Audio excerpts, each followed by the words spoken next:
YouTube, what is up? Pocket Profit coming back with another video.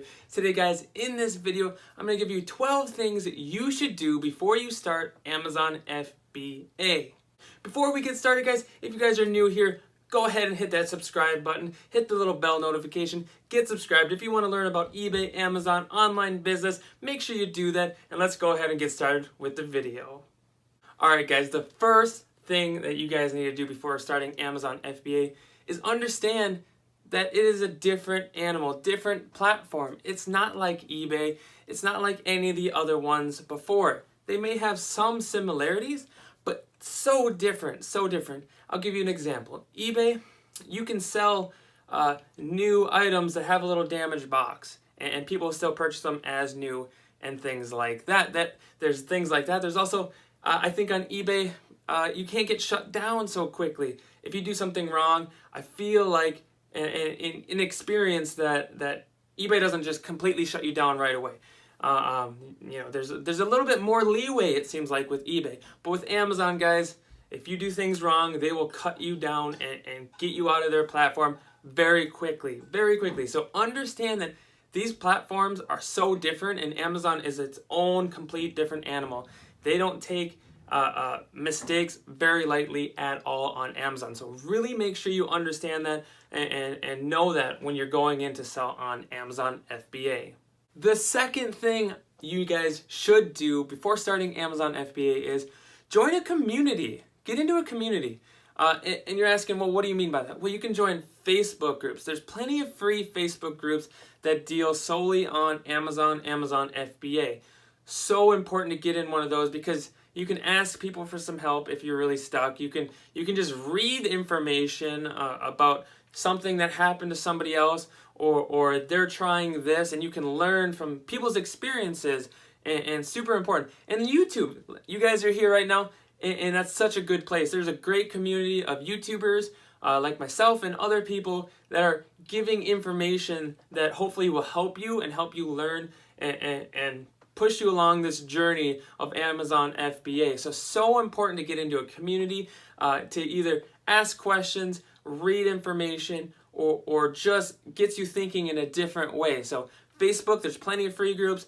YouTube is a huge one. So just make sure you guys join into one. Even if you're just thinking about getting into Amazon FBA, join one, read what's going on there, and it might help you get a better understanding on what Amazon FBA is in general, or issues some other people has faced that you can avoid as well. So super important to get into a community, join a community. All right, the third thing you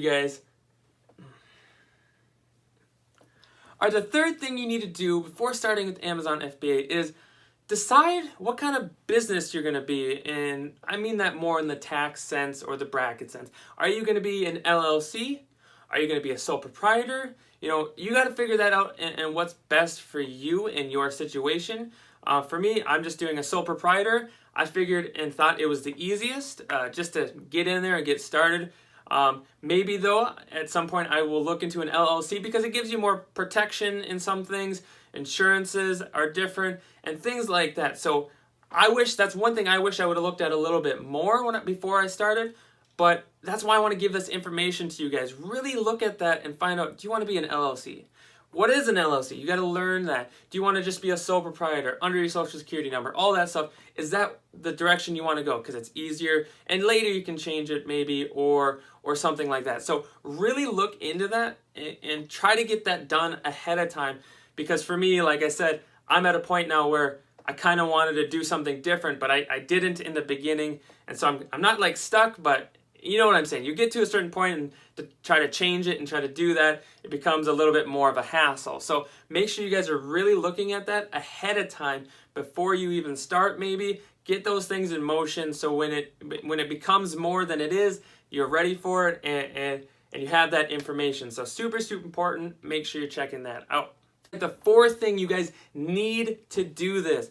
Please do this before you start on Amazon FBA, okay?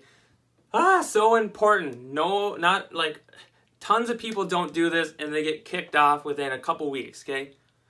Read Amazon's rules, their terms of service. It is so important that you guys understand the rules that play in the game of Amazon FBA. I'll give you an example, guys. A huge one is condition of item. So there's this issue where people will send in products as new, okay, and there's a small tear in the plastic. There's the box corner is a little bit banged up or whatever, and it's still new inside. But you guys got to understand, new to Amazon is pristine condition, gift quality, no flaws, no cosmetic issues. That is what they consider new. Okay, if it has a rip in the plastic, a dinged up corner, that is no longer new to Amazon. And that is a huge one that a lot of people have trouble with, and they get dinged on, and eventually they get kicked off or whatever. So you guys really need to read those terms of service, because it's back to like point number one, guys. It's a different platform. It's a different animal. It's a different situation, different thing. eBay might accept that as new. Amazon does not. So make sure you're reading specific rules of the terms of service of Amazon FBA, and you'll be good to go. And follow those, because if anything goes wrong, you have their rules and you go, I followed these guidelines 100% and there should be no issue. So very important. Take that time, read those terms of service, get prepared, and do that research. So important. All right, the fifth thing you need to do before you start with Amazon FBA is get some supplies, you guys. What happens a lot, people just jump into it, and then they're like, oh, now I need tape. Oh, I need bubble wrap. Oh, I need boxes. And they're just wasting time. They just don't have that stuff ready to go, so they're spending more time and a lot of times more money because they didn't get a shop around. They didn't get a look for the best deal for supplies.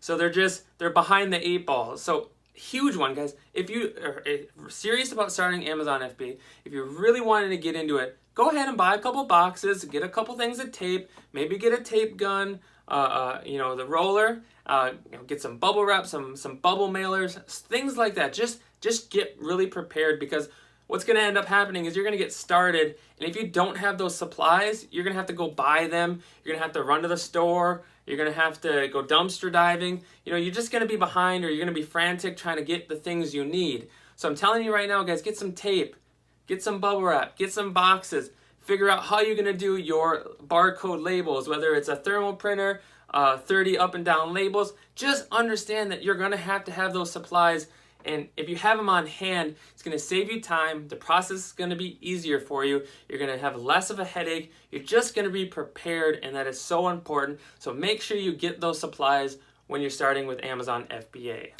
The sixth thing I want to talk about, things that you need to do before you start Amazon FBA, is, this one's a big one, guys. Download the Amazon Seller app, okay? Once you get your account with Amazon, you have your email, you're signed up, all that stuff. Go ahead and download the Amazon Seller app onto your phone. That's what I use for the most part, is that app. Now, why? Everyone's like, if you're brand new, never heard of it, why? Because that is what's going to help you determine the basic starting point on if an item is good or not to buy or sell. So the app will pull up, you sign into it, and you can scan, let's say, a book barcode or a product at a store or at a garage sale, whatever. And that's going to give you a very basic understanding and knowledge of if that item is good to sell. And how it does that is it's going to give you reviews, and that's going to be in star form. So if it's got 5 out of 5 stars, well, hey, that's a really good item. It's got 1,000 reviews at almost a 5-star. Well, that's a really good item. People love that item. Also, it's going to give you a ranking, and that's a little bit more in depth, but ranking, the lower the number, the better the item sells. So there's another key piece of information. If you scan an item and it's ranking number 3 with 1,000 reviews at almost 5-star, that is a really good item. But if you scan an item and it has a 1 star and only 4 reviews and it's ranked 900,000, well, hey, I don't think that's for me. That doesn't seem to be a very good item, and you can pass on it. Also, super important, it's going to break down the fees, your costs, and stuff like that. So if you scan a book and it says it's selling for 30, and after fees, whatever Amazon takes, you're going to get $15.99 or $17.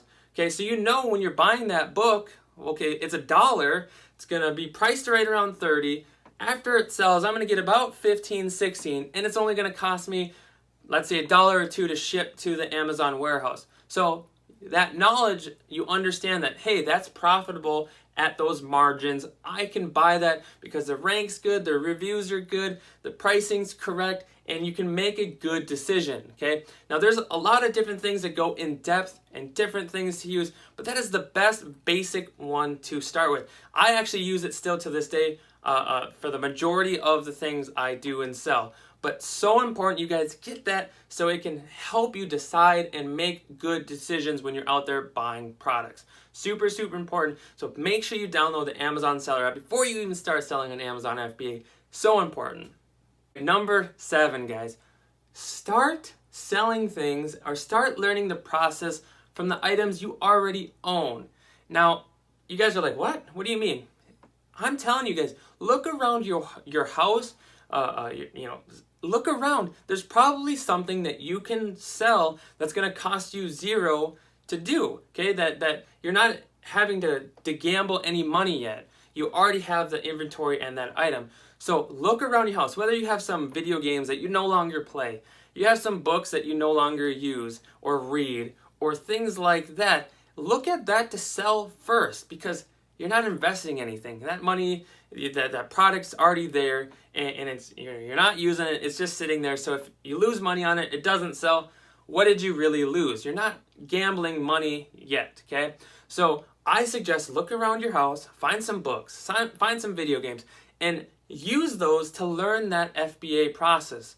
You know, it is so important to just learn that process, scanning the item, the barcode, looking at the fees, looking at the reviews, understanding how to put items into a shipment and barcode and all that stuff, and then sending it to the warehouse, okay? So important. And if you do, as I'm saying, with the products that you already have in your house, it's not going to cost you anything. You're not risking anything. These items you don't use or don't want anymore, and you're just not risking anything besides some time. So important to just do that. Look at what you got. I'm guessing you got some books or video games that you no longer need or no longer want to play or whatever, and you can take those and actually get value out of them by making a little money on them and or just learning the FBA process. So make sure you're looking around your house and start there before you head on to the next thing, the next sourcing trips.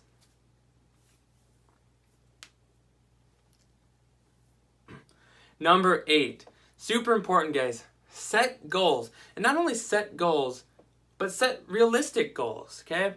Now, a lot of people come into Amazon FBA going, I'm going to make $5 million, whatever.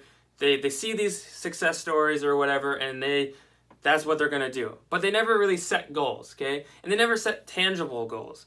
So when you're coming in, make sure you just, you put some goals in place that are tangible. You come in, all right, I want to sell $500 worth of merchandise this month or next month. Tangible goal. You have it written down, you have it posted, you have it on a whiteboard, you have it somewhere that you are consistently seeing what that goal is and striving for it. So super important to do that because it's going to help you make building blocks. Okay, so the first month or second month, I've learned the process, I've learned the terms of service, I understand the seller app, great. Okay, I'm sending some shipments in, and my goal is to get to $500 this month in sales. Great, you get there.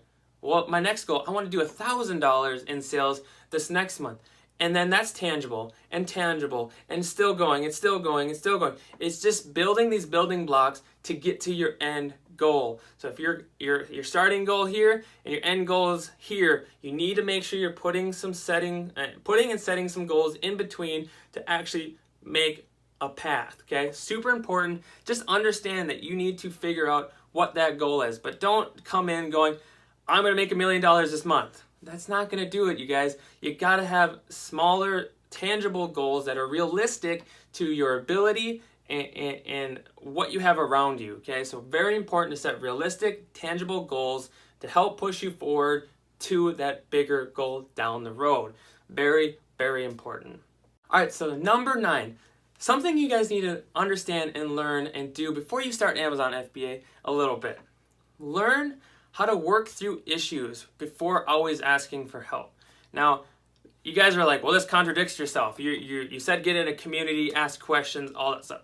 Yes, okay, still do that. But what I mean by that is what happens a lot of times, especially when new people come in to Amazon FBA, they don't want to even try to learn the system. They want someone to hold their hand every step of the way through the process. So if, like I said, I see this all the time where a new person comes in, they join a community, and they're like, what does the ranking of this mean? What does the stars mean on the seller app? What does the fees mean? Very simple, generic questions that are very easy to research on your own. And why I say this isn't so important is because what's going to happen is someone might hold your hand through the whole process, right? Someone might hold your hand through the whole process, and you get started, things are great. But the time that someone's not there to help you or hold your hand, and you're responsible, and you have to make that decision right then and there, you're not going to have the capacity or the knowledge of learning the beginning process to make an educated guess. I'm not saying don't ask for help, guys. That's not what I'm saying. I'm saying you need to go through the resources that are accessible to you and learn. And sometimes it's going to be hard, but the more you work through it, the more you're going to learn, the more knowledge you're going to get, and the more experience you're going to get yourself for when a challenge comes up that someone's not going to be there to help you, and you have to be the one that makes that decision, okay?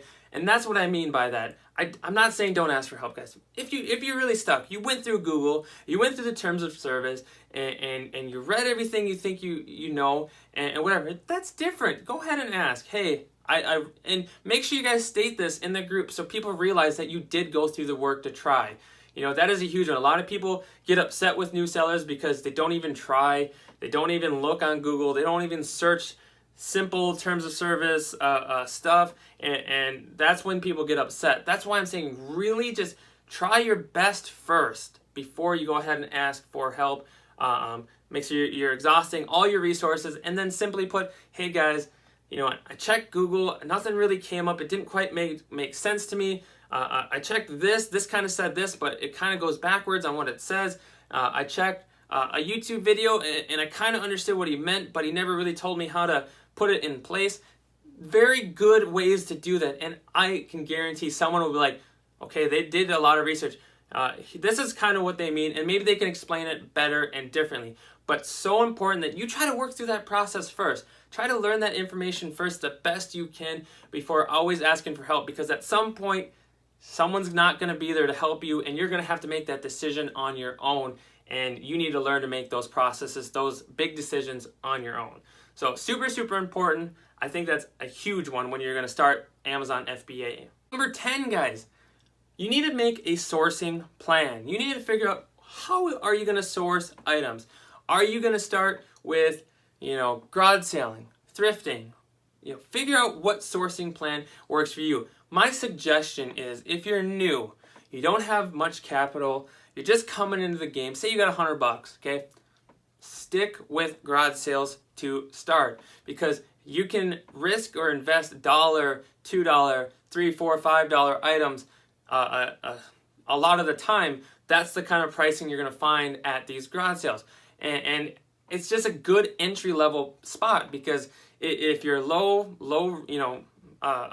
capital, then you're not going to be risking a lot. Plus, there are normally an abundance of $1 to $2 items where you'll make, 5, 10, or you buy it for 2, sells for 10 or 15. There are those types of items a lot of the time at garage sales, whether it's books for 10 cents, books for 25 cents, CDs, or anything like that. Just simple items and cheap items that you can get at garage sales. So, but you need to figure out the plan for you. That's my suggestion, is if you're coming into Amazon FBA, you're new, I honestly suggest start with garage sales, because it's the lowest entry a lot of times with pricing. And then I would maybe move to thrift stores. There's normally a kind of a building block a lot of people use. They start with garage selling, then they go into thrifting, and then they maybe start dabbling in RA, and then they might dabble in wholesale, private label. Like, there's this natural progression a lot of times that happens to people. So that's how I started, was with garage sales. I still love garage sales. I can't get it out of my blood. It's just something I love to do. So that's where I would suggest to start. So make sure, though, when you're coming into Amazon FBA, you're going to come in, learn the process, figure out your sourcing plan, whether it's whether, like I said, garage selling or thrifting or RA or so on and so forth. But I suggest starting with garage sales, especially if you're a low capital, not a lot of money to spend. So make sure you guys do that. All right, number 11, guys. Super important, super important that you guys need to know before you start Amazon FBA, okay? Understand, it takes time. Things take time. A lot of people come in and they just want it now. They want success now. They want it now. They want everything now. They want their items they shipped out to get there in 2 days, and they should be making money the next day, okay? It takes time. Sometimes you make a shipment, it takes a week or two to get there and checked in, or once they get checked in, your items, they send them to another warehouse. Things take time. And it goes back to kind of that goal setting, having those building blocks. Understand realistically what is going to happen. And this is through research and just some of it's trial and error, you guys. But understand that it's not going to happen overnight. You have to put a bunch of work in and see your fruits of your labor, and it might take time. So that's a huge one. A lot of times, people on YouTube or whatever you can get in and make $1 million the next day. You guys, it takes time. And I want to tell you guys that because, to be honest, to be real, it takes time to get to where you're going, okay? So don't get crazy discouraged right away. Just know it's a process. It's a learning curve. It's a learning process. There are things that are out of your control. Check-in times, when items get sent to other warehouses and there's a few days in between that travel time, even though it was a week to get your box there. Understand there is a process. There's things out of your control when it comes to time and the speed of that success or whatever. So just know it takes time, and take a deep breath, and it will work out fine. Just understand that, and I think if you understand that going in, the process and everything is much, much better. All right, number 12. This one, you guys need to understand. Understand this if you're going to go into Amazon FBA, okay? And this is what's going to happen, you guys. You guys are going to join these communities, and you're going to see all these people, all their numbers. They're doing millions of dollars. They're doing hundreds of thousands of dollars, okay? You need to understand that, one, you don't know their story, right? And two, everyone's level of success is different. This one is specific to you yourself as an individual, okay? You need to understand what your success level is, what you want and what is successful to you. Someone having a Lamborghini, let's say, or making $3 million or whatever on Amazon, maybe that's their level of success. That's what they want. That's where they want to be. But knowing somebody else that does $100,000 on Amazon, they're just making part-time money, or they're making enough to live off of, and they get a grill, they get to watch football games, they get to hang out with their family and more time that way, and they don't need that Lamborghini, they don't need that mansion. That's not for them, okay? But they're successful. They're happy at where they are and what level they are. And I think this is a huge one that a lot of people don't talk about enough, is understanding yourself and where you feel successful. If you're a person that wants to sit home with the family and only have to work a couple days a week, and you're making money and it's paying your bills, and you got a little money on the extra, and that's all you want. That's what you like to do, and that makes you happy. Then that to me is successful. That is me seeing you successful. There's too many rich people or millionaire people that are unhappy, okay? Money doesn't always fix that. Things can get better, some things can get worse with more money. Just understand where you as a person find success. And it's just like I said, if you are someone that wants to hang out with the family, watch football, have dinner, and not have to work as much, that's you, that's what you love to do, you're successful to me. But if you're also somebody that wants to get to 3 million, 5 million in sales, have a Lamborghini, have a mansion, and you're the happiest person, that's successful to me. Just figure out your individual success level, happiness level, and I think that is one of the most important things when you're starting Amazon FBA, because a lot of times people get discouraged because they're not at certain levels, but it's so important to figure out where you will be successful and what individual levels of success means to you. So super, super important. Alright guys, that is all I got for you today. That was with 12 things that you should do before you start Amazon FBA. I really hope this video helps. I hope it puts things in perspective. And let me know in the comments, guys. Let me know if this gave you some direction, helped you out in any way. I would really love to hear from you guys. Also, smash that like button. It helps me out a ton. Make sure you guys subscribe to this channel if you want to see more videos like this with Amazon, eBay, Amazon merch, anything that can help you in your online business as well. Hit that subscribe button, hit that bell notification, and you guys, I'm going to see you guys on the next video. See you later. Pocket Profit out.